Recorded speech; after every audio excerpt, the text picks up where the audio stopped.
সপ্তাহের একদিন নিরামিষ খেতে যেন গায়ে জ্বর আসে। বৃহস্পতিবার মানে আমাদের নিরামিষ খাওয়া হয়। তো এবার নিরামিষ কি রান্না করব সেটাই আমার চিন্তা হয় যে নিরামিষই রান্না কি করব। আমিষ হলে পারে একটা মাছের ঝোল বা মাংস এনে রান্না করা হয়, কিন্তু নিরামিষই কি রান্না করব। বাড়িতে নিরামিষ হলে কেউই খেতে পারে না, এমনকি আমিও খেতে পারি না।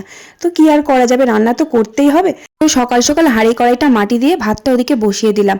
আর এই যে বেগুনগুলো দেখছো, এগুলো কিন্তু আমাদের গাছেরই বেগুন, মাঠ থেকে তুলে এনেছে। কি কচি না, কি সুন্দর টাটকা বেগুন, আজ সকালেই তুলে এনেছে। আর ডাঁটাগুলোও কিন্তু আমাদের গাছের ডাঁটা, তবে একদম কচি কচি ডাঁটার পোস্ত খেতে সব থেকে বেশি ভালো লাগে। তাই আজকে বৃহস্পতিবার তো নিরামিষ রান্না করব, সেই জন্য আমার বরকে বললাম যে গাছ থেকে কয়েকটা কচি কচি ডাঁটা পেড়ে আনতে। তবে খুব বেশি ছিল না, এই অল্প কটাই ডাঁটা ছিল, কচি কচি সবেমাত্র হয়েছে। আর একটা লাউ জেঠু বাজার থেকে নিয়ে এসেছিল, লাউটাও রান্না করে দিলাম শুধু। তবে লাউটা খুব বেশি কচি ছিল না, একটু পাকা ছিল বলে ভালো মতন সেদ্ধ হয়নি।